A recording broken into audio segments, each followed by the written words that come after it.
Whoa. Wow. What's going on, guys? Welcome back to another Game Time discussion. I'm Emery Cuzzy. I'm sitting here with Cameron Selby, and we're going to be hitting this Week 9 show really hard today. We're going to hopefully be able to repeat from last week. We killed it last week. And you want to know what's crazy is we're the only people that do all the contests, and we love Maine, but we also do early only and afternoon, prime time, all these contests. And our biggest contest was early only. That's the big thing is like being able to spread out your wealth, get into all kinds of contests, get you different things like that gives you a big opportunity against the field because all they watch are other people that only do Maine. Yeah, So and you just never know when that big one's gonna hit and where it's gonna hit. right, And I exactly. did preach when we did the Thursday showdown, like, hey, it's not a confidence lay, but play it just cause. And Mm-hmm. I sucked personally with mine, but I know that you played a ton more Garrett Wilson than I did, and that Yes. was a huge thing. So I think you ended up profiting on the night. Yeah, I had a 2x basically on the night. Garrett Wilson for 30 points. Didn't have an cap. We didn't expect we both had Houston winning the game, but depending on how you build your line, sometimes it works out in that way where you can make a lineup even with a Houston captain or something like that works out. So it was good. But let's talk about the let me pull the picks up, I guess. Let me pull everything up. Shoot, what am I doing? Everything. I know I'm behind. That's my bad, guys. Let's look at our picks for this week. If it pulls, I think y'all see a blank screen. Hold on. Why are y'all blank? Let me refresh. Should be there she blows. As 3 out of the 6 picked the Jets to win that game, and I was surprised by that, and they were right, and I was wrong. But going on from there, this Dallas Atlanta game is also split 4-2. The ESPN Clay has Atlanta and Prisco has Atlanta. We both have Dallas. We think that this is a great spot for Dallas to bounce back. Have done really well against Atlanta in the past too. Yeah, and on top of that, they're not at home, so I guess they're better when Yeah, they're not at home. away. So I know Gary, who's in the comments right now, he was saying he was willing to do a handshake on the Atlanta Dallas game, and if he's still open for that, we'll see. If he wants to leap on that, I'm still open to it. So, but yeah, I think it's a good bounce back spot. Honestly, I know Dallas has lost multiple games in a row. Still am. I love it. Um, they've lost multiple games in a row, but I truly do think that Dallas is the better team. Yeah. And, I know Atlanta is really breaking away in the South, and they are going to win the division like we, predicted at the start of the season, which, that wasn't a bold take because pretty much everybody was. But basically everybody's been like Tampa Bay was the only competition really, and they're just falling apart Yeah. health wise. And Carolina and New Orleans are 2 of the bottom 5 in the entire NFL right now. So yeah, they're coasting. And I think Dallas is like, this is the must win because right after this, they have Philly next week. And then after that, they have a prime time against Houston. And then Washington after that. So 3 really tough games that I think they'll be dogs in every single one of those. Yeah. And maybe Houston, it might be a pick 'em at the end of the day. But this is the one that they really have to have. Mm-hmm. And funny enough, like I said, they are on the road, but they seem to be playing better on the road. So yeah, Dallas is the call for me. And also, I don't want anybody to forget that Atlanta had one of the easiest schedules in the NFL And coming it's into just the year. starting, too. So yeah, and yeah, we'll see a lot of easier games on the horizon for Atlanta. But next game up, everybody picks Buffalo against the Dolphins. They've had their number I hope it's going to be a closer game today than last time. Yeah. If you noticed our thumbnail, obviously we're going with Mr. Achan in a ton of lines today. Mm-hmm. And yeah, it was cool that, in a 3 touchdown loss that he was able to get 30 last time, but I don't want that. to, Yeah. I don't exactly. want to run the risk of that because now Raheem Mostert's back. He didn't play in the last one. So yeah. Hey, Scott, good to see you. Kirko for comeback player of the year. Probably, honestly, it's fair. Cincinnati. What is that? Yeah, you can talk. I'm going to pull up the odds actually on who's the favorite right now? Cincinnati is unfortunately going to beat the Raiders. It's in Cincinnati. The Raiders are, I want to say, like 10-point dogs. I feel like, but that game will actually be targeting on the Raiders side, so that'll be fun. We do love Chase Brown. He is a thumbnail on this video also. And then Cleveland and the Chargers is a very close game. That game is basically a pick 'em. I believe the Chargers are a -1 favorite at the moment. Yeah, Cleveland is revamped. I'm kind of uncomfortable being in the majority of Cleveland. I thought that there'd be more people picking the Chargers, so Right. I'm gonna stay with what I have right now. But I don't feel comfortable in the game on either side, to be honest. Yeah, that's absolutely fair. Then the sicko game, as Dustin and I like to call them, is going to be the New England Patriots versus the Tennessee Titans. That is the worst game on the slate. 3 total wins between the two teams, and we're completely split. So that's going to be, actually, funny enough, that's going to be a deciding game on our spread picks this week. Yeah, I mean, the yeah. Tough. It's a rough one. And then Washington takes the cake against the Giants. I completely agree that the Washington Commanders have just been better.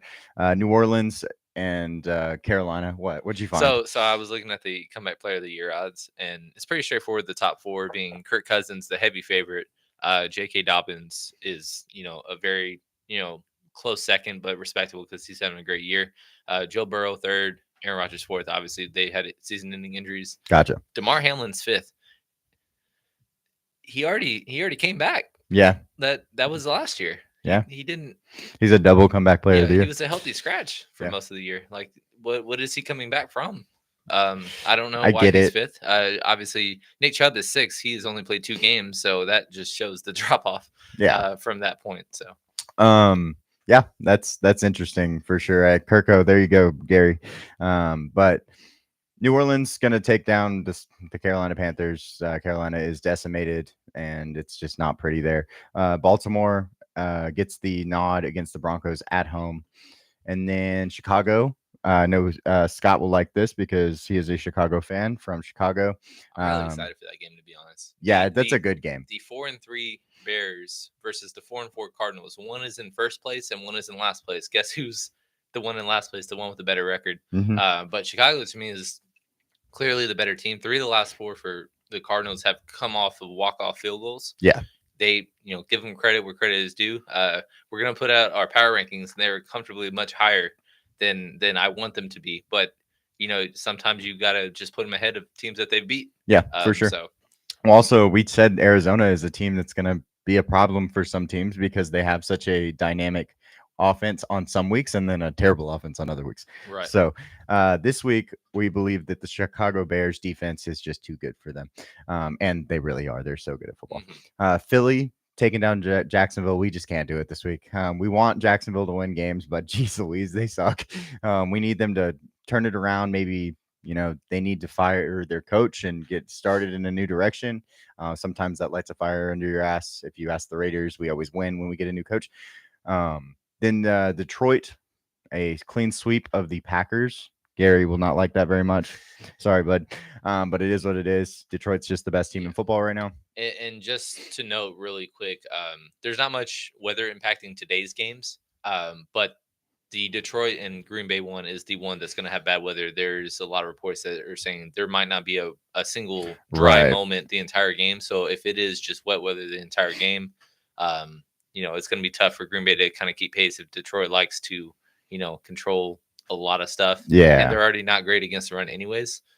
So we'll just kind of see. It's a grinded out game that Detroit is favored on the road, and they've had the Green Bay Packers number over the last few years. Gary unliked our stream apparently. The Rams, the Rams against Seattle. Actually, I'm sorry. I just had like a premonition. I think that Scott and the Gale are both from Chicago. Now that I just went through it, I'm pretty sure they're both from Chicago. Well, as I look back, y'all can be best friends now. Yeah, y'all are both Chicago fans. I'm sorry, that was just a offside thing. The Rams get the clean sweep against Seattle with both of their receivers back. Puka is expected to play. They didn't get a clean sweep. Someone thinks that Seattle can win without DK and Noah Fant out. It's fine. Minnesota gets the clean sweep against the Colts because Joe Flacco is playing, we would expect the Minnesota defense that has been pretty good this year to hopefully be able to take down a 45-year-old. Right. And Yeah, I then mean, but at the same time, I feel like, and we have a Viking fan that is hungover and asleep right now, but he was talking to me yesterday, and he was just like, I feel worse that the old quarterback is starting and not Anthony Richardson. right, So when you have a old quarterback that is just out of his prime and is basically on stilts in terms of mobility against the guy that is fresh, young, 22, you know, top right. 5 pick from a year ago, and that's the guy that you're less fearful of, is kind of a really paints a tall picture. Well, I remember in your tweet that you put out recently, it was like a 9-8 Colts team versus an 8-9 Colts team with Anthony Richardson. Joe Flacco makes them 9-8. Anthony Richardson makes them 8-9. I get the development and things. We just weren't on high on Anthony Richardson, but he has these same problems he had in college. It's not like we're seeing new This isn't, things. This is yeah, exactly what we expected of him. We thought he might get better, but he never actually has done that. yeah, So that's basically the problem with Anthony yeah. Richardson is he's And always I been think at inefficient. this point, even if he does come back and restart, like at that point, a lot of people that did invest in him this year are not going to be in a point of profitability on a lot of fronts unless they just had a really banger team outside of drafting him in the 5th round. But Right. it's safe to say that that was probably one of our best calls of the entire offseason, Yeah. or best ball season at least, fading him outright, because that it just did not make any sense, and everybody was on him. Yeah. Everybody. There wasn't a single person that was saying, I'm worried about Anthony Richardson. It was only a 2-game sample size, and no, everything was just like, oh yeah, he's the one of the safest, etc. and so on. Safe is a very strong word. Yes. So, yeah, we had him, I believe, at QB 10, which was like 5 spots behind everybody else. So we did. That was a good call. 400 luckily, drafts, not one team with him. no. Luckily, we had a good call there. I actually did get one share of him, but I think he dropped into like the 90s. So I was like, okay, well, Yeah, let me okay. get the rushing I upside, I forgive you on guess. that one. like, and then next up, KC versus the Buccaneers at KC. The Bucks have receiver issues, to say the least. We will be talking about that showdown slate. That is a fun showdown slate because everybody is fairly priced, so you can kind of do whatever you want on that slate. KC 6 for 6 on this one because they are just the better team.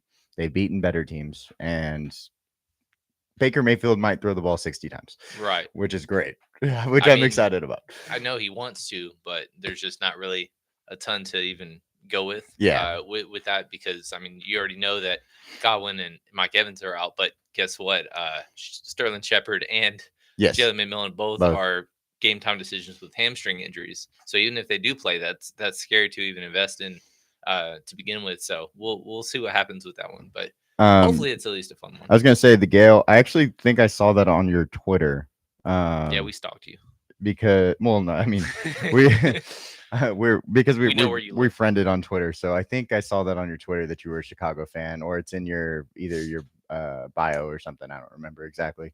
But next up, we have our spread picks. Cam did put his Houston pick at +2 on the sheet. I was not as confident as him. I'm actually way more confident in a team like New England because that Yeah. game is just so gross that I think it just stays close for no reason. Right. Yeah. And we picked New England outright. I mean, I could have been, sneaky and just like been like, y'all don't need to see that one. well, Like, yeah, but it is what it is. Like, I felt pretty good about Houston winning outright, and they just looked very bad. And they honestly changed my perspective a lot on how I view them, just because it's like, we look at Pittsburgh, for example, being 6-2. right. And we were talking about this when we were hanging out watching the game. Like, who are you, if they played outright on a neutral field or something of that nature, like, who are you more or less confident in? It's very telling because Houston, like, we really thought that they would be not at the tier of Kansas City as like the team to beat or one of them, but hey, if there's somebody to knock off Kansas City, they were on the short list of teams that actually had a chance to. Yeah. And now I really don't view it that way anymore. Yeah, Houston did not look good, and CJ Stroud, I believe, was 11 for 30. So that kind of tells you that whole game and how that went. But we both picked Dallas, both on the Dallas side of this game. So we'll put them in there as our dogs. New England for me, because I just think that I'm just not Mason Rudolph, and against a New England defense. New England always has a solid defense. Christian Gonzalez has been playing out of his mind. I believe they have one of the highest pass rush rates, funny enough, out of all the teams. So their defense is good. Drake May is back, came off of concussion protocol. He's going to sling it. So I feel like New England can win that game. Yeah, and keep in mind, Josh Uche was basically given away Yes. for nothing. But at the same time, I think he has had only 2 sacks this season, so he hasn't really been the biggest part of what you were saying. But yeah, to me, that's a true pick'em game, and I don't know why it's a 3-point swing. Yeah. But it is what it is. But it is worth noting Drake May did pass concussion protocol. We're not going to play him today, but I feel better about New England as a team to win if he is in the lineup over Jacoby Brissett, despite Jacoby Brissett actually upsetting the Jets last week. Right. And then we both picked Detroit, which is cool.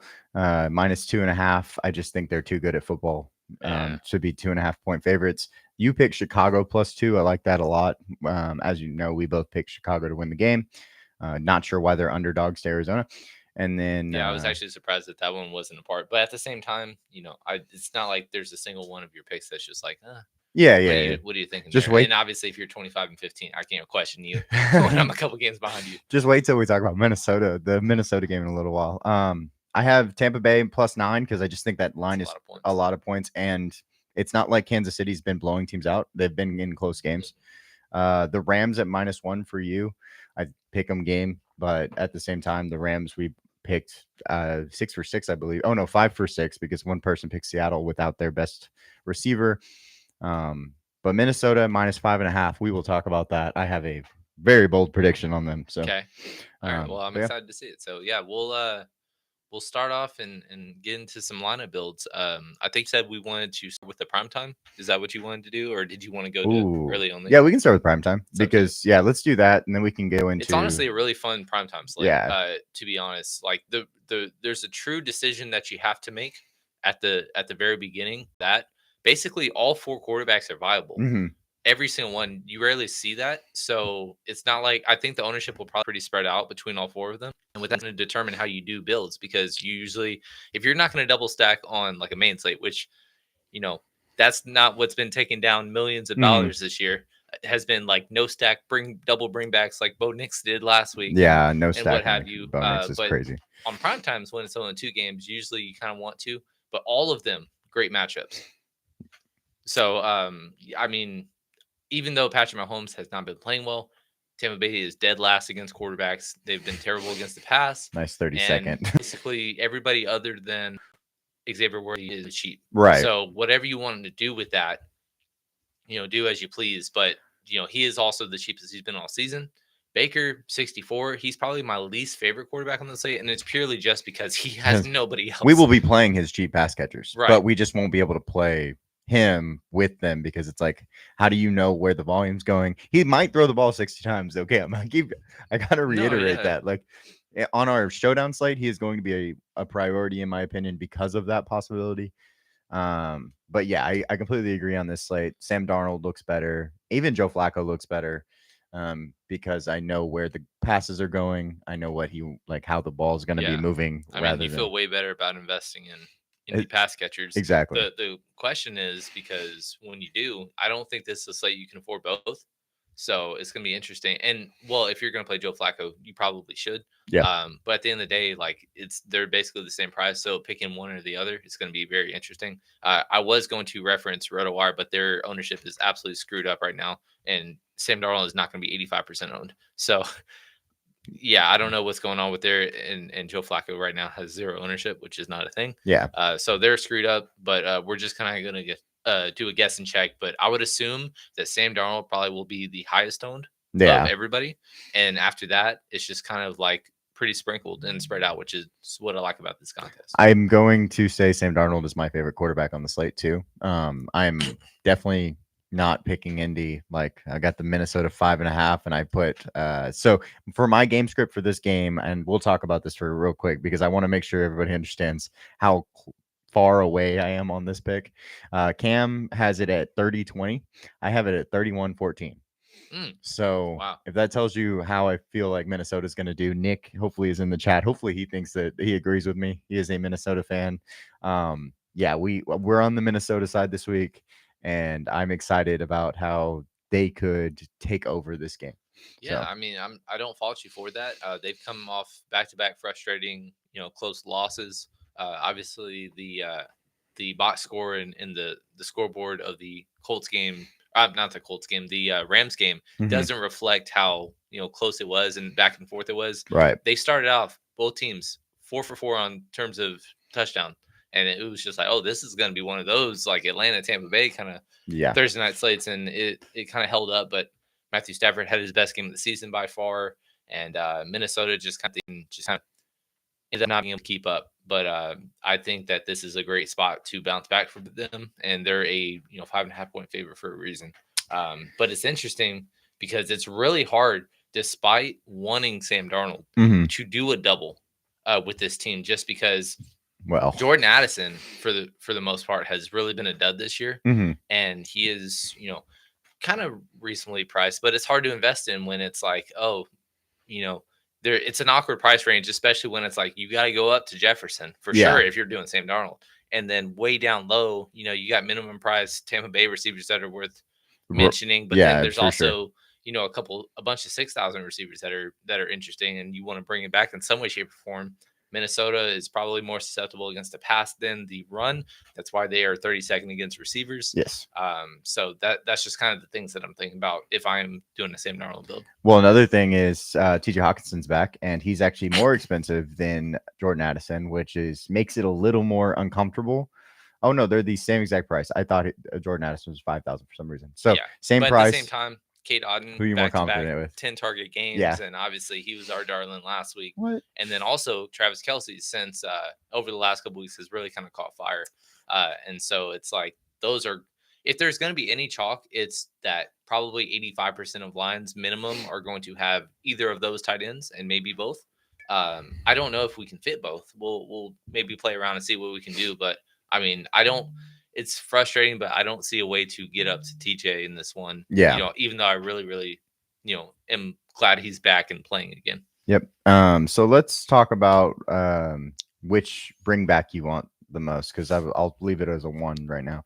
I think Josh Downs is my preferred option. Yeah, so I would say Josh Downs is probably mine as well. It is worth noting that even though Michael Pittman Jr., a couple weeks ago, there was like, oh, he could be an IR candidate because of a back injury, and then no, I'm going to play this week. Yeah. And he just has not kind of come off the field like over the last 2 weeks, 89% of the snaps. Last week, 95% of the snaps.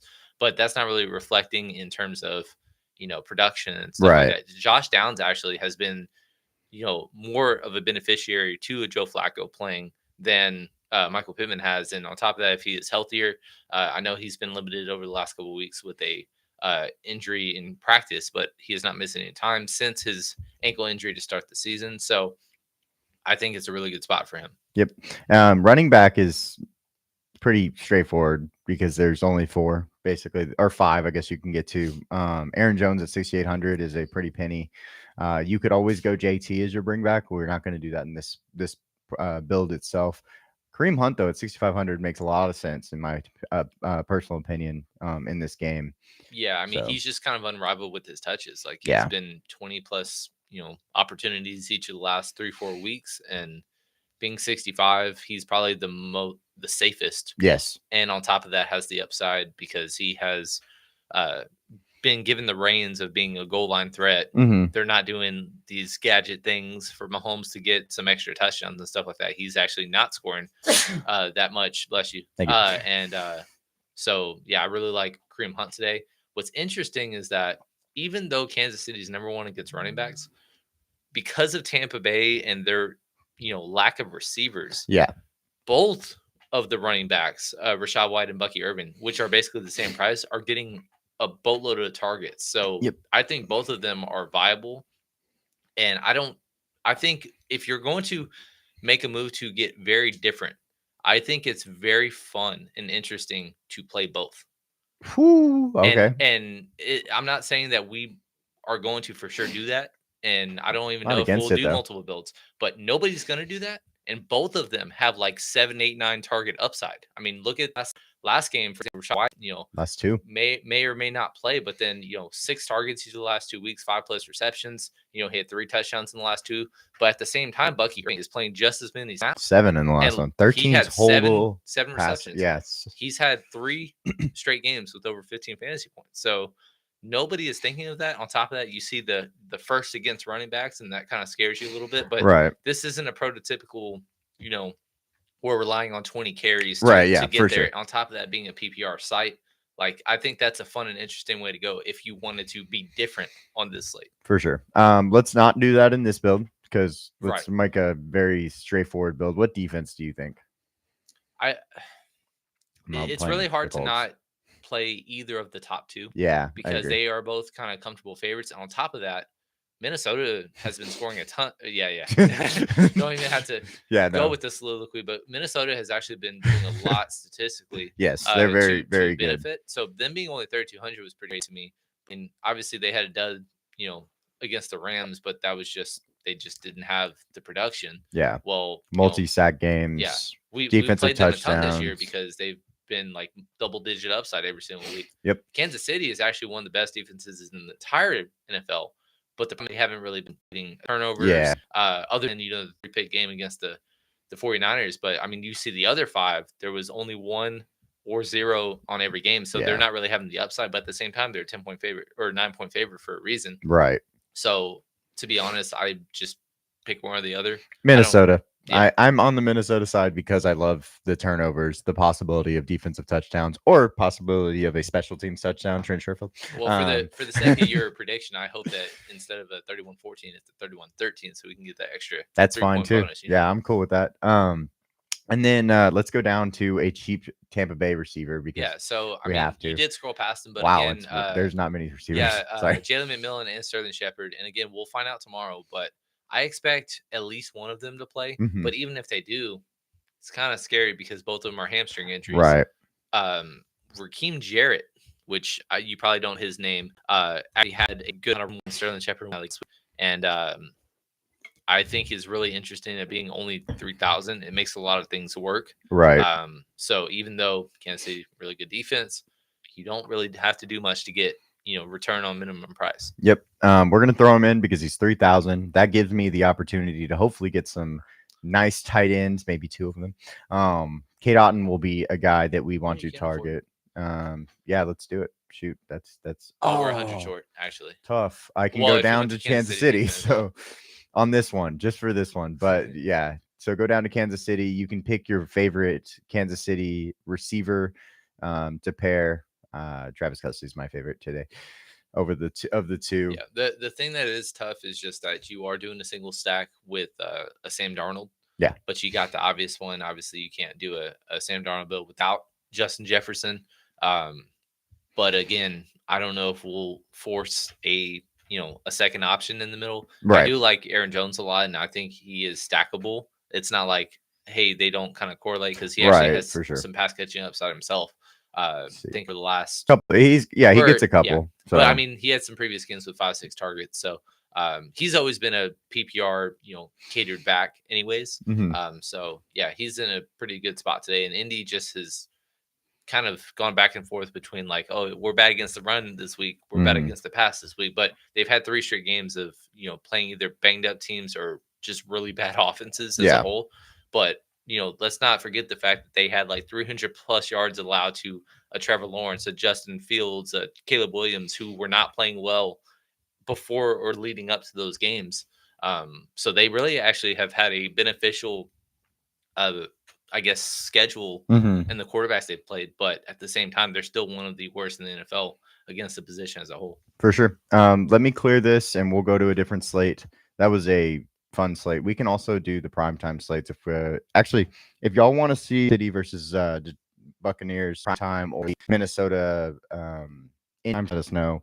They'll be kind of on the back burner unless y'all want them because I thought that was a pretty good talk about how those games could go in general. I will say just in the grand scheme of things, we may dabble into those if we have time at the end of the show, but it's a very different slate for both because in Minnesota, there's a lot of expensive places. But Kansas City, Tampa Bay, not only is their value because of the injuries, but also everybody is below 10,000. Yeah. So it's a way different dynamic of how you're, affording and building lines. So it's interesting in that regard, at least.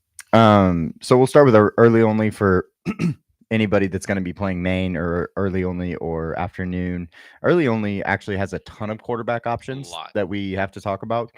And so we'll get into that now. But basically, how we have to look at it is like early only has 6 quarterbacks that we could be willing to play, while afternoon only has really 1, maybe 2. And so we want to get into that and talk about all these different guys. But Joe Burrow is our first guy on this list. He's been pretty solid. There he is. And so let me grab his guys. Last week he was kind of a dud, but the week before I think he won the Millie. So that kind of how Joe Burrow can go. Right. T. Higgins is doubtful. And T. Higgins is doubtful. I'm assuming we'll see some news. In terms of injury news, there's actually some that we're actually waiting on, but we kind of have a lean on where they'll go, and we'll kind of get into it as the show goes on. But Andre Yoshivas, you would think that T. Higgins goes down, you're playing a buttload of snaps, like you would be the guy to benefit the most. He did not. Well, guess who has benefited the most actually? If you're talking statistics and fantasy, Mike Gesicki has been the guy. If you wanted to click on him, he's 3,100. And there you are. The games that he missed, because he'll go to his game log real quick.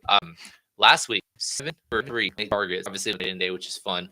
But scroll a little bit down to weeks 2 and 3, which is what T. Higgins ended up missing. 7 for 91, and that was with Eric All and right. Missing the third tight end's name, but every single one of Drew them Sample?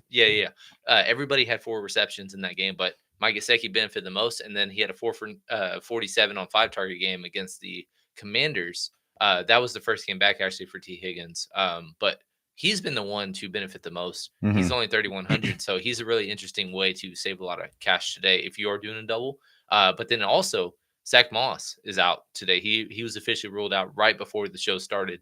6,000. He will be one of the chalk plays today. He had digit, production over the last 4 of the last 5 games. He actually hasn't really had as much pass catching upside as we thought he would have.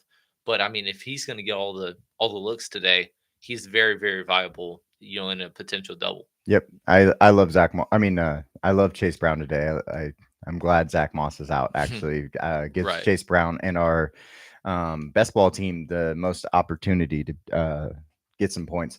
Let me clear that one out. Let's go over to Kirk, because Kirk is apparently comeback player of the year, thanks to Gary. So there's Kirk. Let's put him in there. Bijan's one of the highest owned running backs on the slate for Maine. So I'm sure he's one of the highest owned on here. Yeah, he is actually the highest owned, not the highest owned, but the second highest owned skill player behind Alvin Kamara.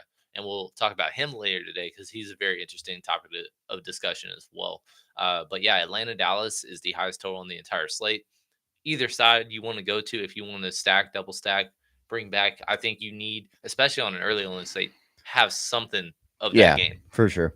If you look at this though, you can follow along with us. We have, of course, Bijan at 7,400. He's been really good the last couple of weeks. 3 games for 22 fantasy points. He's getting a lot of work, and then 7 targets. He's catching all of his passes and looks that come his way. So yeah, he's in a great. Drake London was a chalky bust last week, but if you don't look at that, the 3 games previously he had at least 18 in every single one. Right. Dallas has actually been worse against the run than the pass.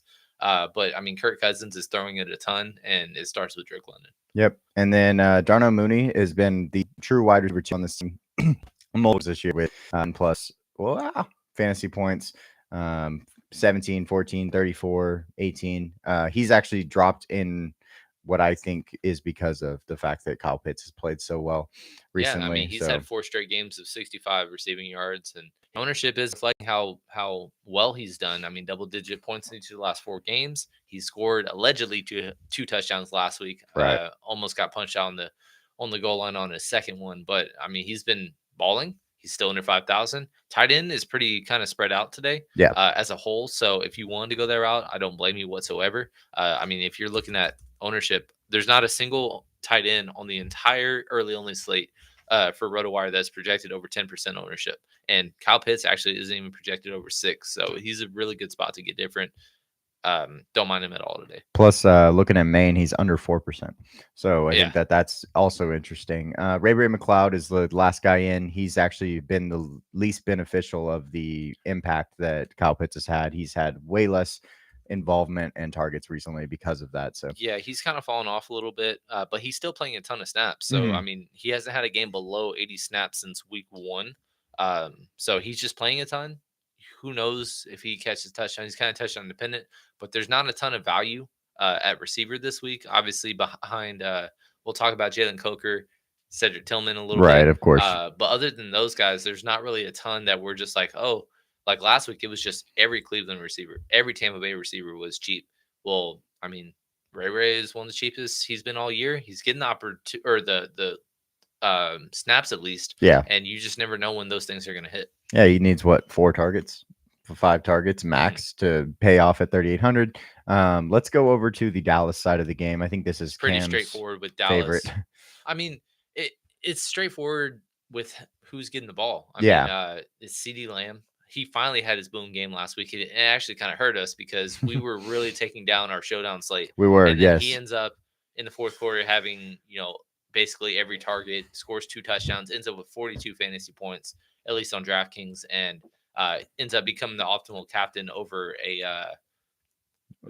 George Kittle. George Kittle, yeah. Who we had, and obviously, did well also. 120 plus yards and a touchdown. The captain of the National Tight End Day put a button on it and ends up not being the optimal captain. We lost a ton because of him, but where he's getting the ball.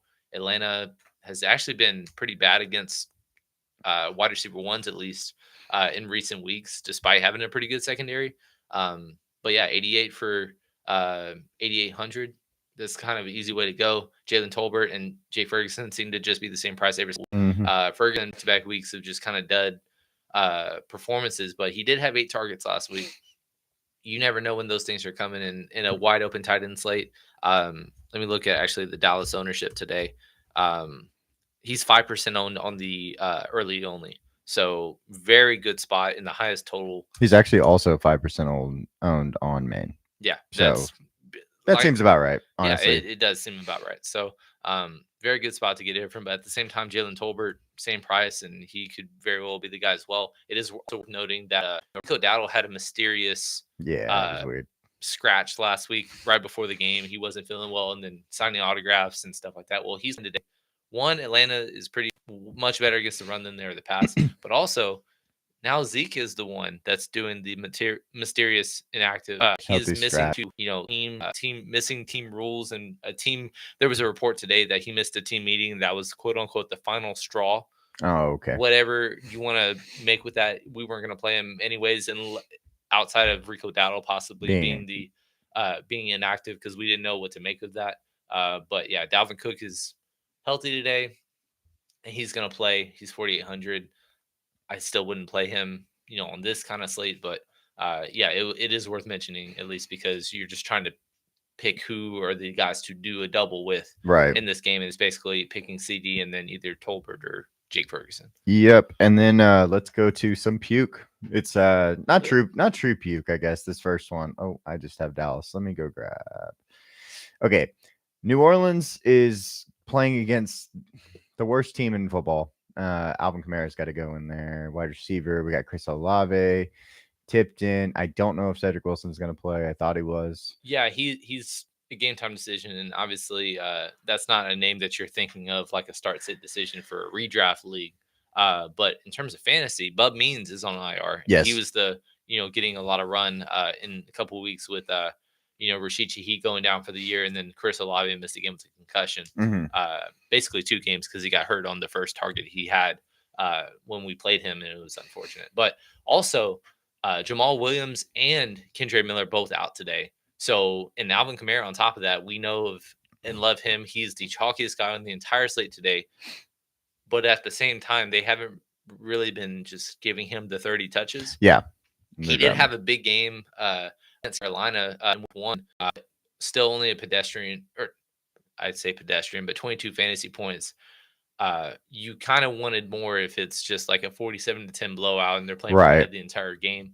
And a lot of that came from just having 9 targets. Hmm. Last week, obviously, he had 11. And again, he's just kind of getting way, way less rushing production. Hmm. And so that's kind of why we're really kind of interested in maybe running it back with Taysom Hill, because same thing. I know he's tight and eligible, but they're by far dead last against running backs this year. And touchdowns allowed on the ground. And if there is a goal line, look, there's a lot of opportunities for Taysom Hill to produce today. Yeah, I was gonna ask you actually what the ownership was On the for early only. It's got to be like 40%. yeah. I was gonna say it's crazy. 40%. He's the highest owned flex play or guy on the entire slate today. Is Alvin Kamara. Yeah. He's the thumbnail for a lot of people that are doing live streams right now. Don't listen to them because we're better. And I mean, we like him today, but it's just like There's a lot of guys. chalk running backs all year really have not really worked out. And so if you're saying a guy with a broken hand, yes, he has PPR upside, but you know, I love him as a play today, but if you're telling me he's 40% owned and if we're playing our typical 5 lineups, we have to play him in at least 3 to be over the field. It's really tough to get to. Yeah. When there's so many good running backs today. And in the past, I've said, let's fade Jordan Mason. Let's do this. Let's do that. I'm always down to fade the most chalky guy and just hope that he has a dud. Because like with Jordan Mason, he had 10 points in that week when he was like 65% owned. And I'm like, well, we could have definitely got off of that chalk. So maybe this is a good week for that. I mean, of late, you've seen a lot of like, if it's 40% ownership, it's the Jordan Mason or somebody that's just like criminally underpriced. Right. Alvin Kamara is expensive. He's 7,800. So yes, it's a great matchup. Yes, they're at home, $5 running back, all those in the 9 yards. But a 40% ownership for somebody when it's just like Bijan's in a great spot too. Chase Brown's in a great spot too. Derrick Henry is just dominating every single week. Devon Achane, we haven't talked about him, but he's our thumbnail as well. Great spot as well. Mm-hmm. And Tyron, Chuba Hubbard, Tyron Tracy, past concussion protocol. He's a high value as well. So there's so many good running backs that it's just like, I don't want to have to force him when there's a lot to choose from, you know? Yeah, for sure. Completely agree with that. Taysom Hill is also interesting. We'll talk about him also. I know. We see some cousins in the comments kind of going back and forth on Kyle Pitts.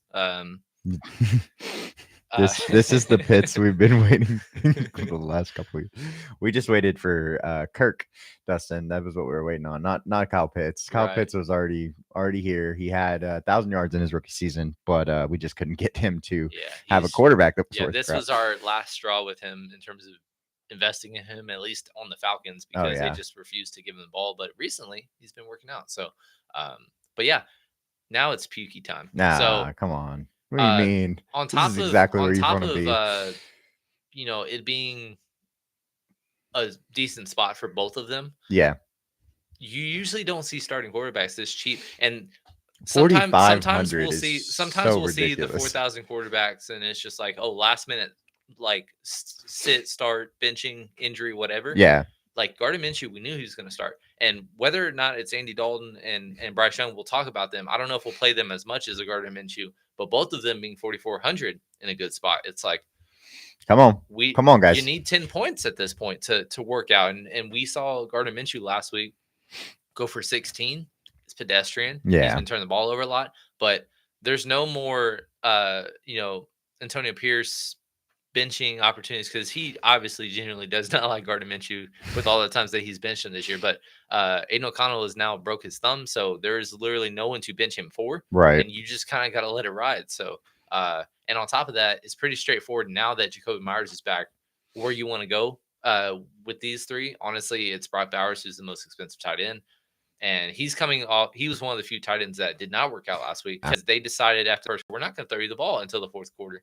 On the final drive, I thought he was going to have 20 receptions. He had 3 for 39 in the first quarter, and then just did not have a target until the last drive of the game, where he, basically hooked us on our props and stuff. He wasn't one of our favorites, but we did play some of him, and it was kind of frustrating doing so. But Jacoby Myers, his first game back, led the team in targets. He scored, I believe he had 7. Is really all they got in terms of receivers. And I know Trey Tucker and DJ Turner have had some snaps lately, but really It's it's these hard two. to not get to Yeah, him for sure. at 5,300 when he actually went down in price after having a really solid game. Yeah, we hammered his over this week on receiving yards. It was at less than 50, and he's the number one receiver in this offense. I don't care how good Cincinnati is. Gardner Minshew is going to have to throw the ball because they will probably be up. There's a very easy bring back in this game with Chase Brown or Jamar Chase, just depending on which one you like. Chase and Chase. Yeah, you're not wrong either way. I And then promise. also just want to mention Alex Madison has had a lot of PPR, Yeah, capabilities over the last few weeks. five. Five targets in 2 of the last 3 games. He's catching 3 passes every game, and basically has taken the workload from Zamir White. Yeah, who we also thought called Alex being- Madison was going to be the Alex Madison for Zamir White that he was last year who he's always been for Aaron Jones, basically. And so next up, last grouping. Oh, I'm still on the Raiders. Yeah. Let's go grab last Carolina. one, then we'll do some builds, but also like I mentioned, Doesn't Bryce matter. Young. Bryce Young is playing and he's starting. So basically, again, it's kind of straightforward. Adam Thielen did not return from his hamstring injury. He is out. Deontay Johnson got traded. Xavier Legette is probably going to play, but he is banged up. But Jalen Coker had a breakout game last week that nobody really talked about because Cedric Tillman was the guy that we were on, and he was the right guy. We were, but also going 4 for 70 and a touchdown is nothing to sneeze at. But he has all the snap opportunities. I'm actually surprised he's younger than late morning ownership, right? But there's not a lot to look at, down low at receiver this week. But I mean, who else are they really gonna throw to? I mean, David Moore had 82% of snaps last week. He had 1 target. So they're really just not throwing it to anybody else. Yeah. He's in a pretty good spot. What is what do you think his ownership is on Maine? Just take a guess.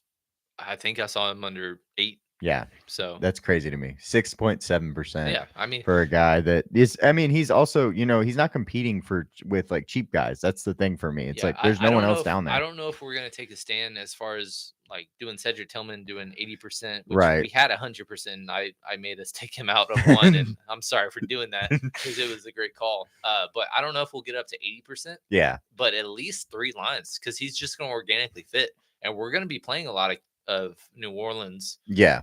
Even if we don't play Alvin Kamara, or whether Taysom Hill, Chris Olave. Yeah. He's also a possible last guy in just for price because 3,600 just makes everything okay. If I single stack Gardner Minshew and I'm like, oh, let me just throw Jalen Coker in there, and then I can go Chase, I can go Bijan, I can go whoever, So it's definitely a way to get as many studs as you can by throwing this guy in there. Jonathan Mingo, I just want to mention him because he has had snaps and stuff. He is probably the number 3 on this team, but he's going to be in. So look at his game log though. Even though he's had the snaps, 0 catches in the last 2 weeks, he only had a catch for a yard the week prior to that. So he's getting no looks despite the stuff. But at the same time, that just means that he's going to be like a 1%er that is like really cheap. And if Jalen Coker ends up being chalky, I don't know if he will be, but he's obviously the preferred option, at least on the Carolina side, if you're not going to Chuba Hubbard. And I mean, yeah, it's a really solid spot to get different if you want to, invest in that route. Nick, you're late. First off, I do want to say that you missed our Minnesota talk earlier. I had them 31-14 this week against Indy, so that's my prediction. So hopefully that happens for you. But I do want Cam to explain the Jonathan Brooks news. This is interesting because he is out again this week, and obviously, as much as we invested in him in best ball, it's been frustrating. But if he is not activated on Monday, he is out for the season. Yeah. Because basically you have a 21-day window once somebody's practice window has been activated. And basically it's been open for 3 weeks and they just keep on resting him, but he's been practicing. Yeah. So I don't know why they've pushed it back as far as they have. You don't have to force him into a 20-touch load because Chuba's been playing so well. But you're saying that he can't even be active for a 5-6 touch. Right. As a backup running back. As a 1B. It's really interesting. So I think at this point, it's really hard to see Chuba really even ever fading away, even when he does, if and when he does be activated and come back. I think he'll be a 1B the rest of the season. And I hope that will translate into a buy low opportunity next year, because once that happens, I really think he'll come back strong. Usually, you Yeah. want to wait a year to start a running back. You know, coming off ACL tear. My thing was when I invested in him is that there's historically a precedent of rookie running backs doing well, and we hated this class to a T. But there was just really no competition for Someone targets. had to do Somebody well. had to do well, Yeah. and so we did a lot of Jonathan Brooks and Chuba Hubbard stacks. Which, even though we did invest in Jonathan Brooks, and it sucks that we did, Mm-hmm. we still invested basically the same lines with Chuba and got a ton of him. So he's been working out well for us. But next year, hopefully, he'll just be the same ADP or maybe even lower. And with a great running back class coming in, plus, you never know what kind of dynamics or shifts there will be up top with the running back situation next year.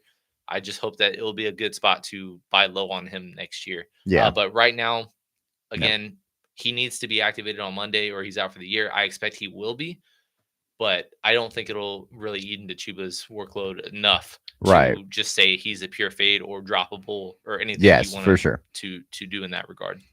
Okay, so we're gonna build lines. The first line we're gonna build is I'm gonna let Cam do it first. I know what I think is going to be his quarterback of choice. So Let's start with Dak. Yeah. Sorry.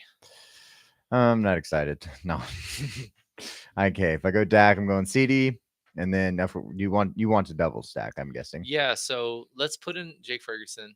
And again, I don't actually know how we're going to end up doing the tight end ownership today. It's gonna be interesting. But we'll see. But either way, even if we just did 5 different tight ends, we're going to be double the field basically on every single tight end that we play. Right. So I'm not mad if I'm just like, hey, let's just play one, Right. For sure. Jake Ferguson line. So we'll do that double. Well, We'll actually, I was gonna say with this lineup, I want Atlanta to go up by 3 touchdowns.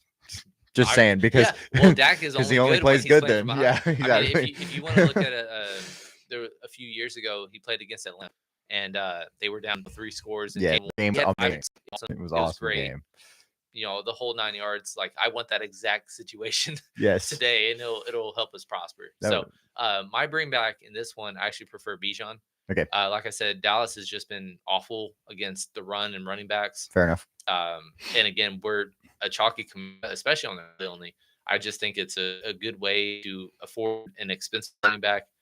He is still going to have some ownership, but way less than Alvin. And then which game or what would you like to do next? So defense, we can throw a defense in there. Do you have a defense that you had in mind? Defense actually is interesting. We haven't really talked about it much. But the Giants being 2,300 is really, really interesting. Yeah. Just because Washington is banged up, or at least Jaden Daniels is. But the Giants have been producing in terms of sacks. You see that game, an 8-sack game, there, a 7-sack game in there, 4 sacks against Cincinnati, and then all the way up top, 4 straight games with at least 4 sacks. They're good on D line. Their D line's great. Yeah, they're really good. So I just need 4 to 5 points. Well, I was gonna say they got 5 points last time. They allowed 7 field goals, but they didn't allow a single touchdown against Washington last time they played. They're at home. I would not be shocked at all if they actually pulled the upset today. So them being the cheapest defense is kind of why I like them so much. Fair. So are we putting them in? Yes. All right. I love cheap defense. Don't get me wrong. And we're going to correlate it with Mr. Tyrone Tracy. 55. He's 5,500. And obviously his prices were put out for, I can't believe, how low owned he was on the primetime slate. We also, if you follow us in Discord and in our live stream last week, we took down on the primetime as well. Yes. But he was like 9% owned, 8% owned. And he was the same price as Devin Singletary, but it was like he came back and he had way less snaps than Tyrone Tracy. Yeah. So I couldn't for the life of me figure out, like, not only did he have more snaps, he's been playing better. Yeah. What was the dynamic of just Devin Singletary is the chalky guy and nobody's going to play Tyrone Tracy? He ends up against a good defense going for 150 all-purpose yards and a touchdown and was the optimal captain. At 4,400. He was 4,400 on the showdown slate, which he had some ownership just because he was that cheap. Man, that was nuts. But yeah, it was crazy to me. And so now he obviously left the game with a concussion at the end. On Monday. Thought on a Monday he was just going to miss and just pencil him out. But no, he passed concussion protocol. I don't know what the protocol is anymore, honestly. But that doesn't give me any kind of risk or concern. And yeah, Tyrone Tracy today at 5,500 is really easy to get to. Actually, if you're looking at his ownership, only 7% owned. on a early only, like That's crazy. for 55. But there's I no get it. value. I get it because you can get Bijan, you can get Kamara, you can get Chase Brown, who we haven't even talked about yet, really. Yeah, there is Um, so many good running backs to play, but I just again second straight week I can't believe his ownership, so I'm just gonna be way over the field to him Ride the today. wave, huh? Brian Robinson's on this slate. Chuba's on this slate. Achan is on this slate. You can just go ahead and click him because Okay. he's gonna go on this line. All right. I mean, Absolutely. they were down 3 scores and 2 left, and he still had 30 points last time he played Buffalo. He was our top prop of the week at 88.5 all-purpose yards. I don't know what it is now. It was but 83 and it a was half when we 83. got it at first. Yeah, and I procrastinated and waited too long to put out that video. But yeah, we still like the number 88. He's had at least 50 receiving yards in every game that Tua has played. Yeah. So he is their wide receiver 2 playing running back. And even though last week he only had 10 carries, he still had 7-8 targets. So yeah, he's way too cheap today. Yep. And then I'm gonna throw Jalen Coker in to get your line some money. Yeah, I need some 4,300. I know exactly where you're going. Yes. We're gonna run it back one more time with Mr. Cedric Tillman. People want to sleep on him, but yeah, he's made the most of his opportunity in the 2 games that Amari Cooper has not played. Has led the team in targets both games. Obviously, last week he had the game-winning touchdown. I wish he stayed at 100 yards because, like I said, that stat correction really hurt. But it was still fun. We finished in the top 10, which was cool. But yeah, 18 points, 29 points. Yeah, run it back one more time. He's too cheap. Even though it's a good defense, they're gonna hopefully be trailing. Even though we did pick him outright today. Jameis just throws it as far as he can and hopes someone runs under it, man. And that's Cedric Tillman this week. So and last week, I guess. Until he gets to like mid 5,500-ish range, like I don't know how we can avoid him. Right, for sure. Especially when you're going up high with your, you get CeeDee Lamb, most expensive player on the slate. You get Bijan at 7,400. Like this line, he played 90% makes snaps, everything work. 4,300, led the team in targets 2 straight weeks. Like he's unavoidable at that price. I love this line. I absolutely think this line is beautiful. So yeah, if y'all are watching, this is a line that I think we will be playing. We have to play. It's beautiful. It's all set up. Yeah, I'm excited about it. I'm going to go to a puke stack because I get the opportunity to play Mr. Gardner Minshew at 45 freaking hundred, and he's a gunslinger. Yeah, give me. Yeah, this is also what I asked you right before we got on. Was just like, when we play Gardner Minshew, because we are going to play a lineup or maybe 2 with him today. Do we do a double? Do we do a single? What would you like, especially on early only when there's a lot of options? What are you thinking? So we also talked about who the priority was on this slate between Brock Bowers and Jacoby Myers. Me personally, I think Jacoby is the priority because of the price, and he has the upside of 10 targets, and he's just 5,300 is too cheap. I actually thought he was going to go in your line, but it just never worked out. Right, because he's one of the guys that he was not a thumbnail on this video, but on the main core video from Thursday, we had him on there because he is just so cheap. He's just such a good price. I'm going to leave Brock out of this line right now. Wow. And I will add him if he fits. Like a last guy in instead of a force. Yeah, because I think there's a lot of good tight ends. And that's the thing. Like, we haven't even talked about the tight ends so much. But, I mean, look at the top up here. Brock Bowers, David Njoku, who has just been the number one target for Jameis behind with Cedric Tillman, basically, about even. Jake Ferguson has been going into our lines with the stacks. Kyle Pitts has been going off. Where is Taysom Hill? It's just that was actually who I was about to bring up, was just because, like I said, he's tight end eligible, but there's no backup running backs for New Orleans today. Exactly. And Alvin Kamara, even though PPR wise he's been getting a lot of targets, he hasn't been getting the carries. And on top of that broken hand, I mean, I don't see how he doesn't have 8 to 10 touches today. Right. I don't know if he'll score. I hope he does because we're going to play him. But yeah, I hope he scores twice. He's gaining no ownership. Yeah, like 3,800, good game environment. They're favorites. He's like a 3.5 box running back, but he's tight end. Yeah, he just can't get the 20 touches basically, and he's No, I get that. Yeah, he's not at home and he's not going to get 20 touches, but he's going to possibly throw the ball for a touchdown. He could possibly run the ball for a touchdown, and he could catch the ball for a touchdown. Right. So I see nothing wrong with trying to get some of him. Real quick, I wonder actually what his pepper would be, because obviously it's a pepper if he scores today. But I'm really interested, like if we're doing like any last minute props for guys that love it, just doing a Taysom Hill anytime TD and That's see how fun. that works out. But he can't be it can't be a throwing touchdown for an anytime. You're right. So you have So to score it himself. 1.69x. It was actually over 2x That's a lot. on Thursday, I think when it first came up. So it's been bet way up. I'm telling you, it's gonna happen. And that's 10 touches, you get a touchdown, you're sitting at what 12-ish points, say. It's like That's awesome. He's 3,800. You can't be wrong there. I do want to put one of the chases in, obviously. I'm gonna go with Jamar Chase on this line because I do have some money. And if not, I will go to Chase Brown here in a minute because he's also a great option on this slate. There's a lot of pretty solid options throughout, but looking at the running backs, Achane is going to be in all my lines. I don't care. Every line. I don't care. Like he is. All right. He is wide receiver 2 for Miami. It's a great spot today, and they're going to be trailing. Buffalo has been, they're obviously 31st against running backs. Basically, every good running back, they've allowed a lot of yards and fancy production to. But bad running backs or run back by committee rooms, they have not. Mm-hmm. And so obviously, Raheem Mostert upset us last week because he vultured 2 touchdowns, but Devon Achane still had over 20 fantasy points. So just imagine what he would have had if he didn't get vultured. And he can break away any single time he's on the field. We love him today. Gig him for our Aggie fans that are probably still hungover today. Keep the Achane hype up. Absolutely. Sorry about the oh man, tough game, man. I'm gonna put Coker in because I think he just makes things work. I have 6,300. I'm actually gonna do a bring back. I will put Taysom Hill in real quick and just see where it gets me. That's gonna get us a lot of money. I know who I want to play. I want to play.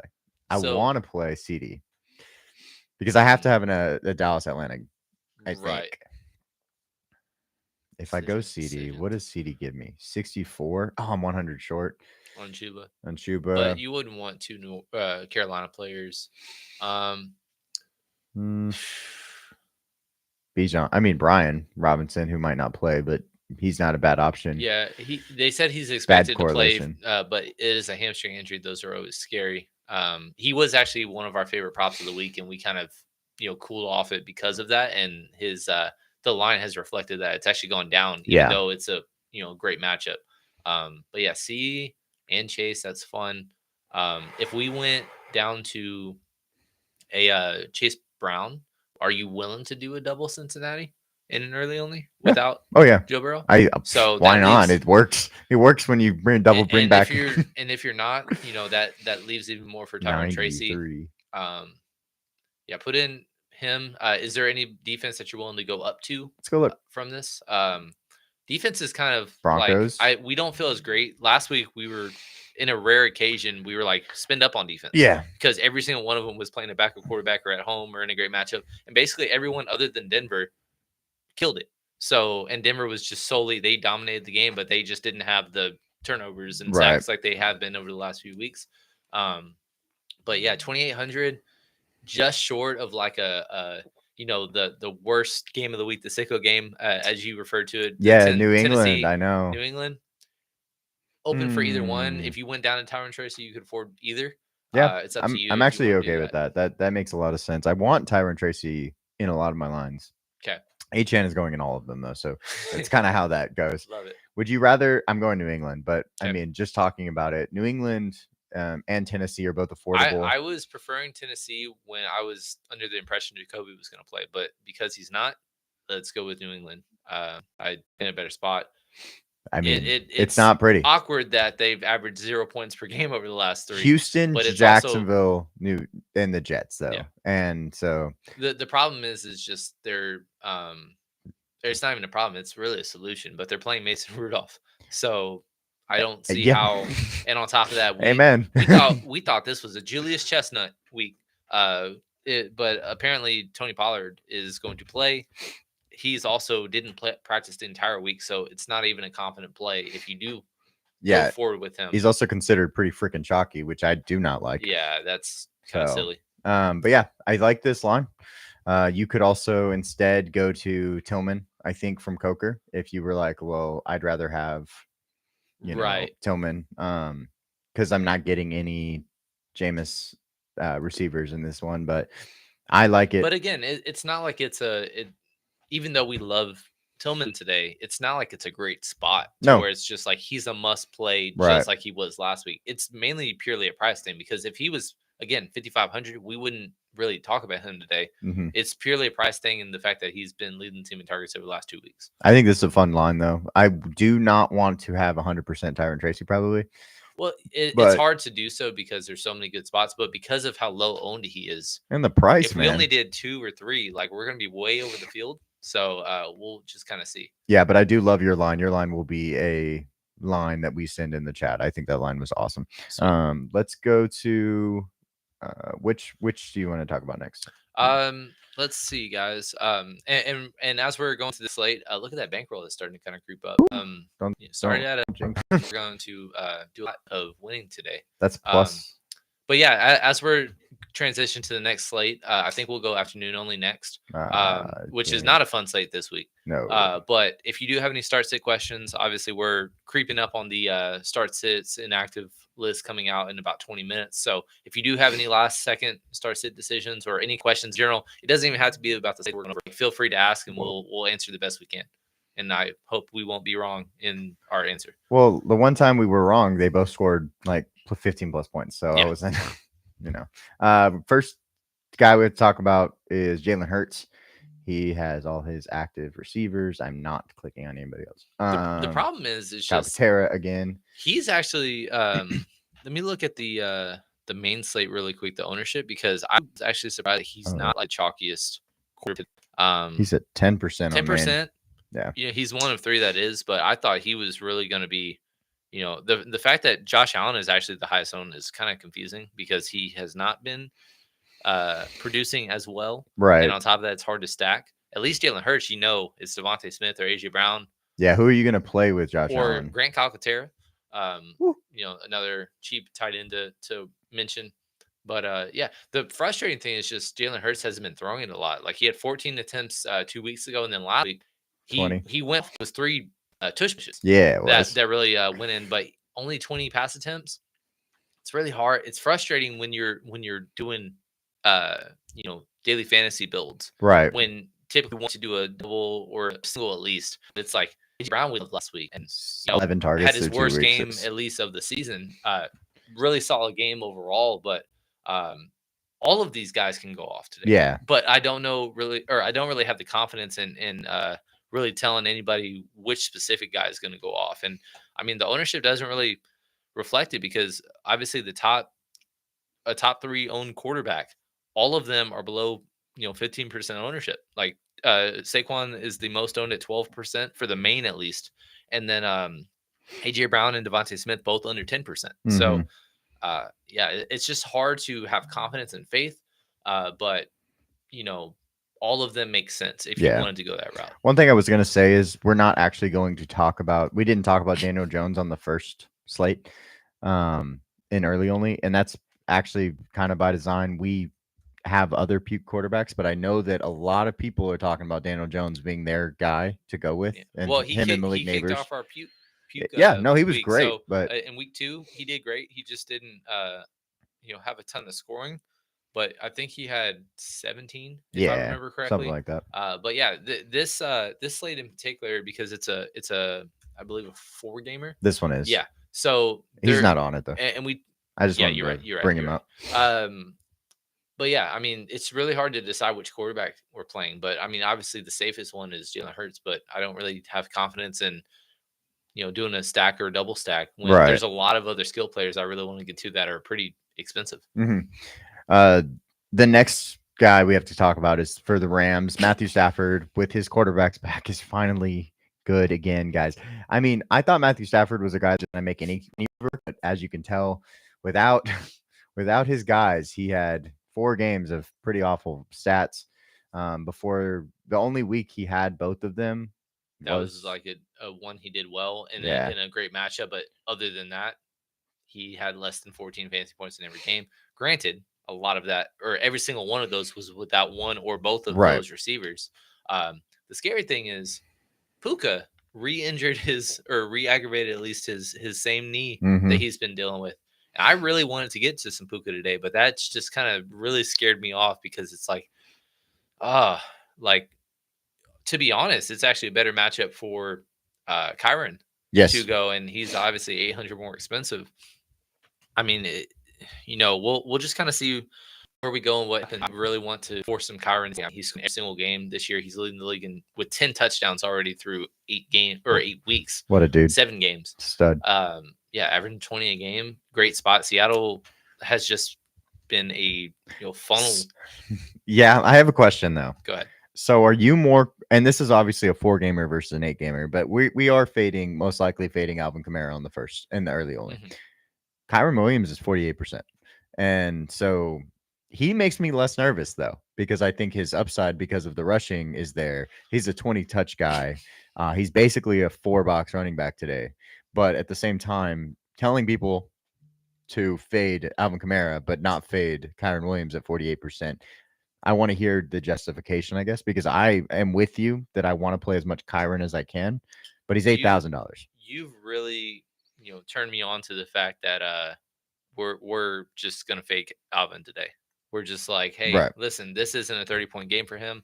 If it doesn't work out, oh well. But I just don't want to play a 40% owned, at least in the early only. But he's 28 to 30% owned on the main slate. Right. When there's so many options, it's not just like, oh, there's only really he's the guy up top. It's either cheap or yes, he's in a great spot, but all these guys are in great spots. Saquon can have the same 30-point upside, but he's way less owned.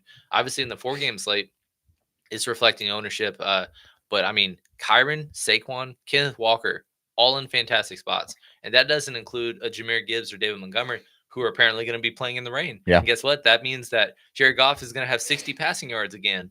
And they're just going to run it through them. And hopefully they're not up 7 touchdowns. So they get to play. So they can play. Yeah, for sure. But both of them, like, again, on this slate, especially if you wanted to do a double Detroit, all for that. Just because it's in a great spot for both. Green Bay against good running back situations have been bad.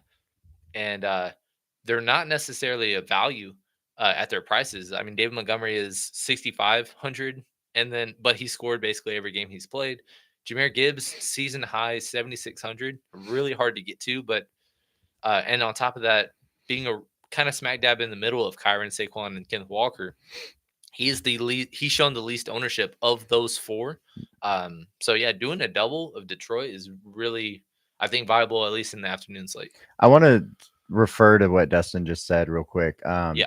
Dustin, the reason that, I want this, how I look at this is that Jahmyr Gibbs is actually not capable of being a 1A all alone type of running back because he's so small, things like that. He's very explosive, but to stay explosive, you need, this type of split 12, 14. These are useful splits for a guy like him because he gets the receiving work. I actually think the perfect opportunity for him is to be the 1B passing option, kind of like Tony Pollard and Zeke a couple of years ago we had talked about. I think that Jahmyr Gibbs is better than Tony Pollard as a talent, most likely. But at the same time, I want it to be known that this is actually the perfect situation for Jahmyr Gibbs. He is in this way. As much as they, kind of cater to the ground game, I wish they had more snaps on the field together. Yeah, I agree. I'm surprised actually that they don't do 2 running back sets to be creative and be like, oh yeah, jet both of these guys and all kinds because of stuff. If you're just like one of them, it's like, yeah, like you're probably not going to stop them anyways. But if you have both of them on the field, it's just like, well, shit. Like, what are we going to do if both of them are kind of running right at us or Jahmyr's on the end around? So, like him said, there's not a lot of running backs, especially in today's game, that are capable of doing a every week 25 carry workload. Kyron, and shoot. Yeah, That's exactly. It. And Gibbs, Derek, maybe like you said, doesn't really have the build for that. But that doesn't necessarily mean a bad thing. It's frustrating when you're vulturing touchdowns, but at the same time, Jahmyr's actually had a decent amount of goal line workload. So it's not like a DeAndre Swift to Jamal Williams situation a few years ago where DeAndre does all the work, gets down to the 5, and it's like, all right, Jamal, it's your turn. 20 touchdowns. 20 touchdowns. Yeah, and for sure. it's not like that anymore. I think they're both just going to be like, hey, we're both going to give you 15 to 20 scores this year. And I mean, they're well on pace for that. Yeah, absolutely. And then, just going off of this, Kyron is a guy that we have seen because we had him up 20 plus touches in almost every game this year, rushing the ball. But Blake Corum was supposed to be the guy. Let's not. I mean, no, No, let's go there because everybody. I know. Same I thing. will continue Same this thing. forever. What we mentioned about Anthony Richardson. There wasn't one person doing negativity towards Blake Corum. He moved up to. He almost got to Brian Robinson. Yeah, almost. And there was not a single inclination the way that Sean McVay does his offense. That this is a by committee thing. It's no.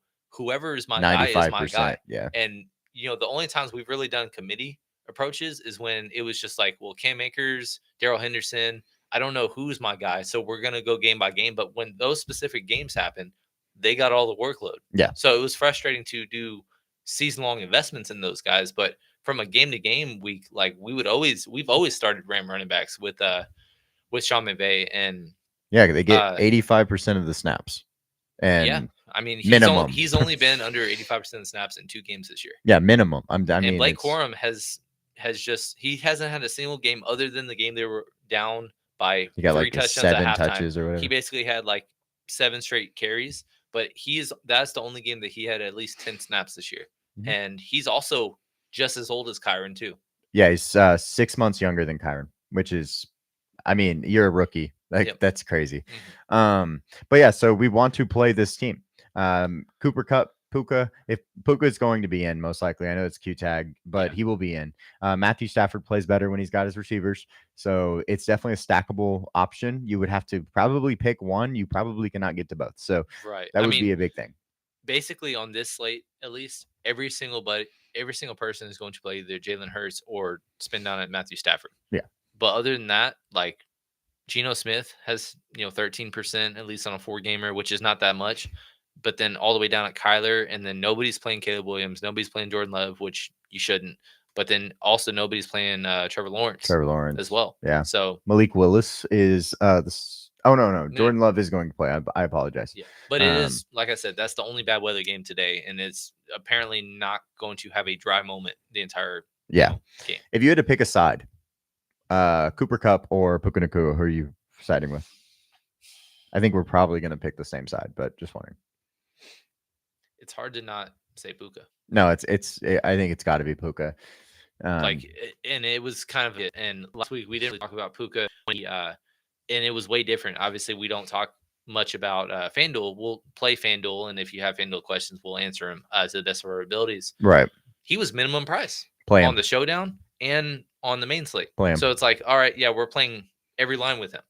But on the DraftKings slate, he was priced up at 67. Right. And then he was priced up at 10-6 on the showdown slate. Which he should be. He should be. So it's like, I can't do that. And it would have been awesome if we ended up just saying fuck it and did it anyways. But he barely played snaps, but every time he was on the field, they're just getting him the ball as much as possible. So let's start a build. Which side of this would you like to do? Jalen Hurts or Matthew Stafford? I feel better about a Jalen Hurts. Oh, okay. Who's your stack? Just because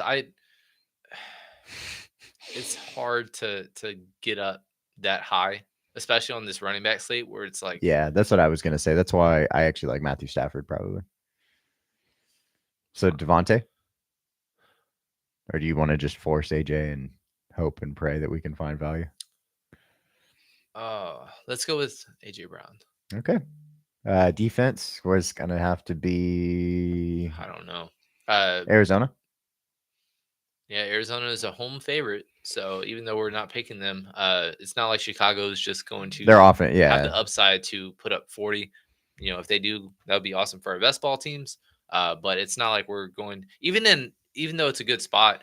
Because Arizona's defense is below average, they've actually produced much better than we expected them to. So might as well just kind of force them in. Who's your bring back? I think it's pretty easy bring back wise to say Evan Ingram, but he's expensive. Oh yes. So we put up a tweet when Christian Kirk was ruled out for the year with the broken collarbone, but basically Evan Ingram was number one in Everything. tight ends over a 6-game sample size in receptions, targets, yards, and fantasy points by a wide margin. In that sample size, it's a big difference. On top of that, Brian Thomas is supposed to play, but Yes. he's banged up. But chest injury, I don't really have much reservation about him being limited in any Mhm. way. But Christian Kirk out for the year. Gabe Davis is considered right now a long shot to play.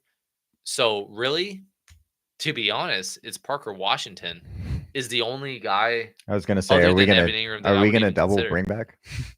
Because he's just so Maybe. cheap, it makes sense. Right. I Just mean, because there's he's free. yeah, there's nobody else to even get to. But then also, like, yeah, Tank Bigsby has done well. But also it's not a great spot. They're more than a touchdown underdog, and also Travis Etienne is likely back this week. Right. So It's the whole as thing. as bad as the fantasy community just want to kick Travis Etienne to the side, I He's don't gonna get think that snaps though. he's at least going to get snaps, Yeah. and I also think that he's not done being a fantasy asset this year. Right. But this isn't the week to do that. He's a good football player. I don't know what's going on this year, but like in recent years, we've seen him be good at football. I mean, he's an All-American coming out of college. Like he's legit.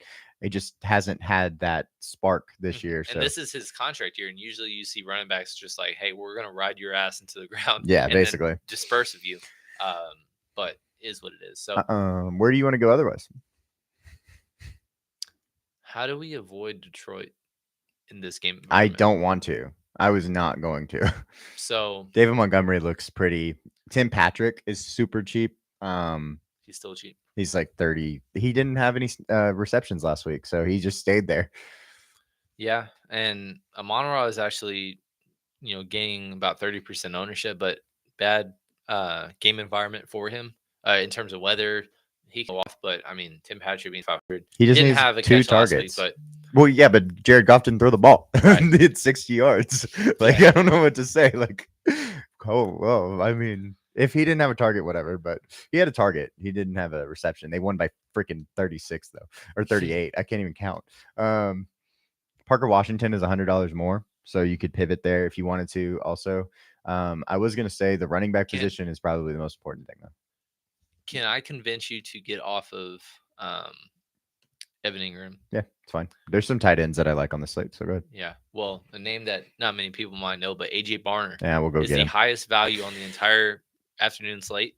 He's 2,600. Noah Fan is out. DK Metcalf is out, and it's just a piece of a decent game environment. Yeah, I like the Rams too. If you want to get one of those guys, they're fun. Well, we're gonna put in Kyron. Oh, okay, yeah. Let's just go up. There it is. To him. Okay. And let's see if we can afford David. That's who I want. Okay, put in David. Okay. And then a cheap. Let's get some savings. So let's go with Parker. That's fine. Unless if you're thinking somebody else.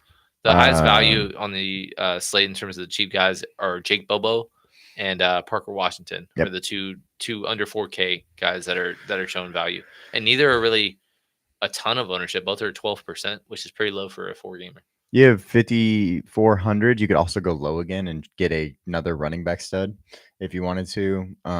Between Jake Bobo or 7,400. Yeah, that's Kenneth Walker 7,300. That would be if we did. Well, you just go with wait, he's 73, right? Yeah. So yeah, you could go Tim Patrick and Kenneth, but I also, yeah, he's been killing it this year. He's pretty good. He's pretty good football. You could also randomly, if you wanted to, instead get a double, but it's not necessarily something we've been going with Jalen Hurts. Yeah, I would honestly prefer to do 3 running backs if we could. Beautiful. So Kenneth, do you have a lean of the guys up top that you just kind of want? We haven't even mentioned DeAndre Swift, who's been over 20 fantasy points in 4 straight games, and he's in a good game environment. Being a home dog, he would be a 5-back running back if they were at home. 64 leaves us 44 is a gross range for receiver. There isn't any. There is literally none. I mean, decisions. I'd rather go up to Kenneth Walker and just play a guy that I'm excited about playing. Yeah, he upset us last week. There was Geno Smith on his own lineman and losing 7-8 yards. That mean, also. Oh, and then also a snap going over the head too. over the head. Yeah, I was gonna say it was a shit show, and Buffalo took advantage of it, and they won by 21. I don't see the Rams game being as far out of hand because it is an in division game. It's at home. This is basically for the division lead. If hopefully Arizona, that means- obviously San Fran's on bye, yeah, but the Rams, if they they came back and beat the 49ers, if they are go on the road and beat Seattle, they're in a really good spot. right. And they also, for the record, did lose to the Cardinals, but being 2-1, but both of those being road wins would be a good start to the year for them. At least division that is basically everybody's 500. Yeah. So I did throw Kenneth Walker in just to see if we can get Grant Calcaterra. You could do a double that way. I can't do a double that way. What am I No. talking about?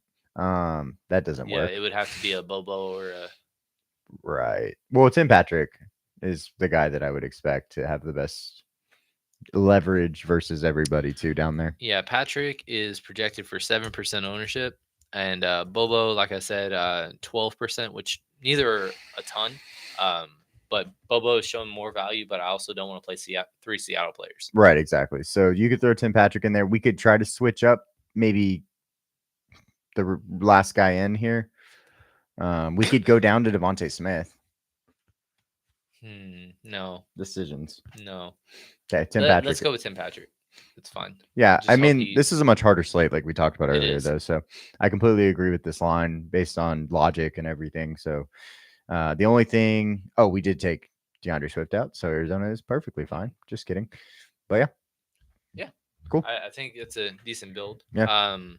We got about minutes. I'm gonna look up on X and see if you got anything. There's already anything out. But again, we've kind of but we kind of have on, where things are going officially. Puka Nakua is going. Coop is scratched today, so we're not going to play a ton of Buffalo. But Josh Allen is the most owned quarterback according to RotoWire. So basically, a Khalil Shakir. I think Curtis Samuel is still inactive as well. Ryan Robinson officially inactive.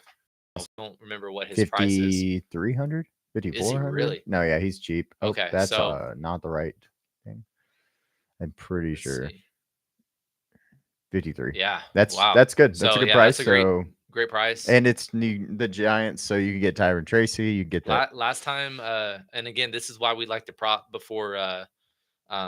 We pulled it later in the week as other numbers kind of opened up, but last time that Brian Robinson played without Austin Eckler, had 133 rushing yards on 17 carries and scored.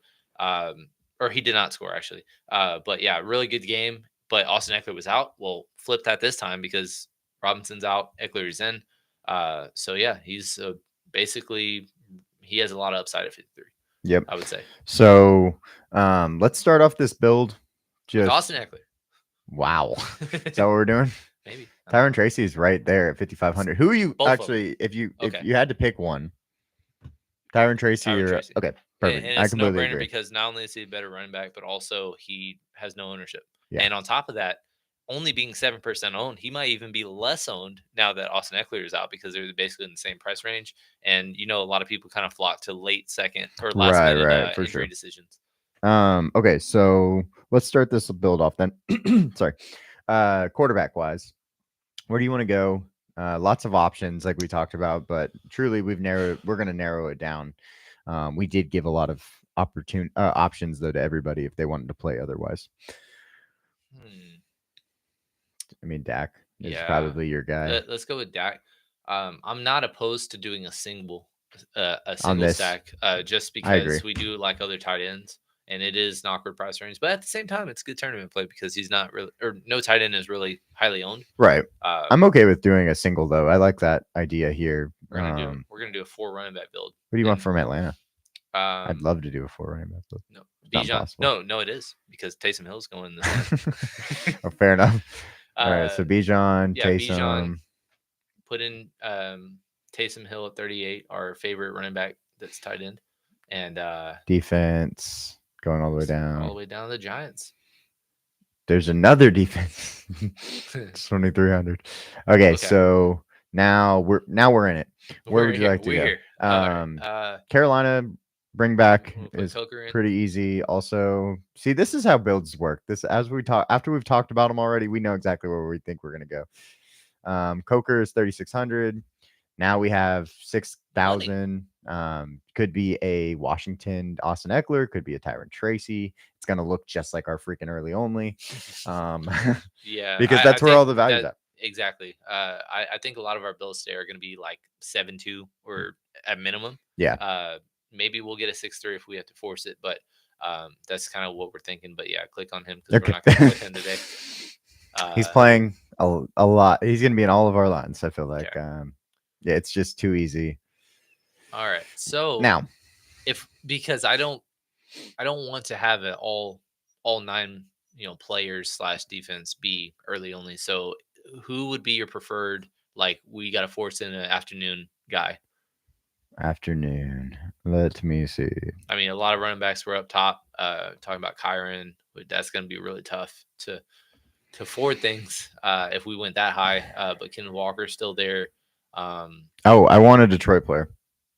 So David Montgomery. Yeah, 6,500. David Montgomery. And then we're gonna have a standalone as a Cedric. Oh, Is that damn. What? Well, I kind of want to play freaking Jacoby Meyer. Well, he's early only too. 6,500, right? I am on wide receivers. Here's David. So we go David, and then that's enough for Cedric Tillman. That's an early guy. Again, I'm not against the 8-1 build either. I think most people are probably going to do something along those lines. I mean, 8 games versus 4, not a lot of value. Exactly. I get it. Tight end wise, value on that slate is AJ Barner, 2,600. Yeah. We did go Taysom Hill in this line, but he's an option. If you wanted to, we can do, instead of Tillman and Hill, we could go Barner and Jacoby. I don't know if you prefer that tandem, but that is affordable at least. Barner and Jacoby leaves us how much? 500. 500. David Montgomery up. Let's see. They're all gonna stay.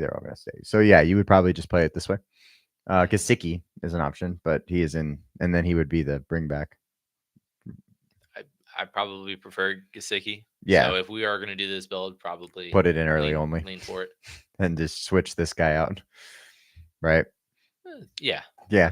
That early on the slate we really like. I'm actually going to play a lot on the lines that we finalize. So just keep that in mind as we fill Chuba Hubbard. our final ones. Chuba Hubbard is early only, so you could have thrown him in there. But he's in a good spot too.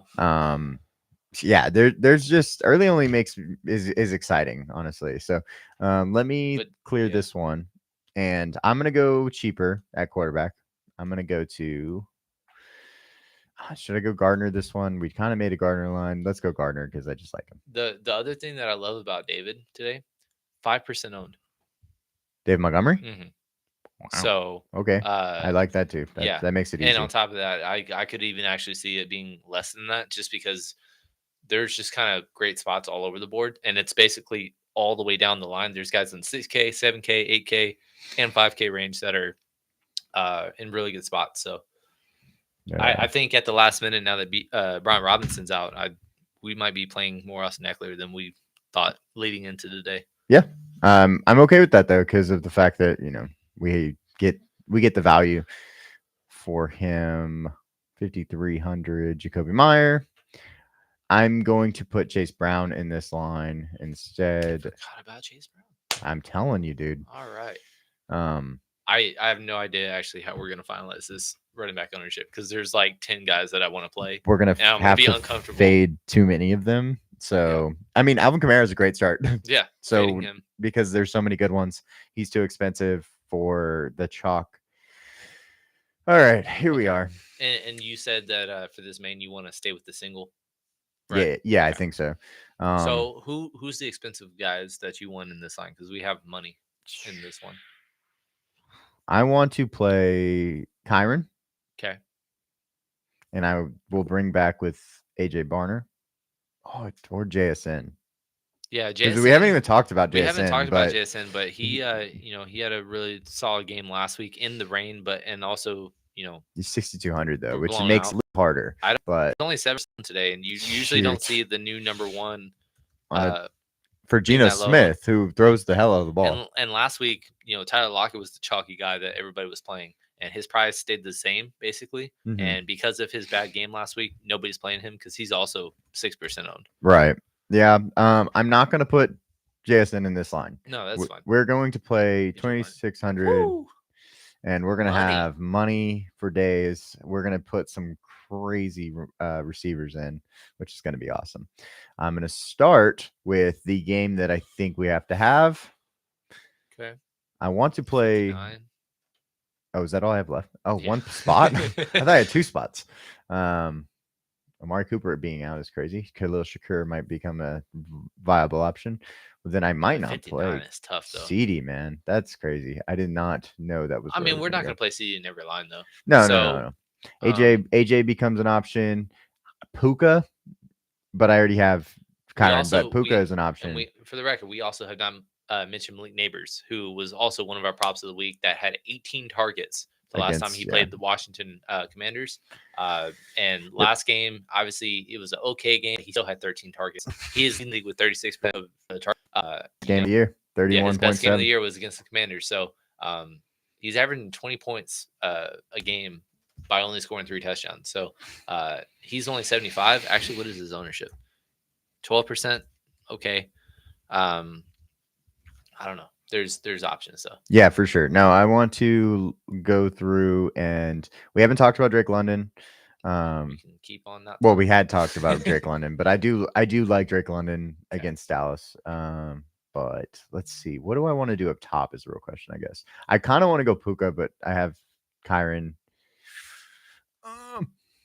If I go there, do I get to Terry? Yeah. So I could always do this. It would be a fun stack right there in that game. Yeah. I have the Giants defense though, so I don't know if I want to do that just because I don't want necessarily a high scoring game. But if you put in really quick, just because I want to try something like math it out loud. Okay. But take out AJ Barner and put in Brock Bowers.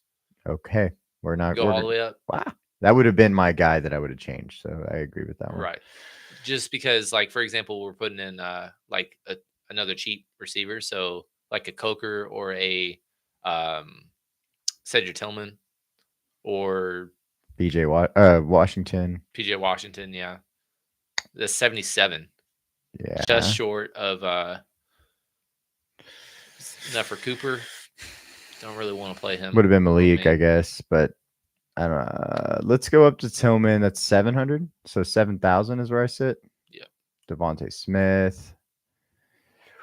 I think I'd prefer if I don't know if we're gonna play Malik Neighbors at all, but I'm kind of fine with doing that. Like you can just put him as the last guy in as a standalone play.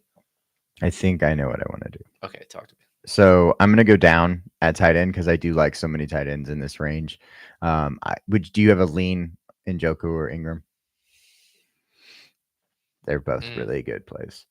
Who's less owned? That's my answer. Okay. Right now, David Njoku is higher. He's the highest owned tight end. So let's go with what? Where is Evan Ingram? He's fifth. He's fifth at 5%. Yeah. So yeah, let's go with Evan Ingram. Okay. And then that leaves me 84 for I was gonna say AJ Brown, which makes a great stack. Why not? Yeah, you could do that, or if you wanted to get to Jamar, we can go down from Chase Brown to either Tracy or that's fine. Eckler. Let's do that. I think I'd rather have Tracy, like you said. Okay. 55.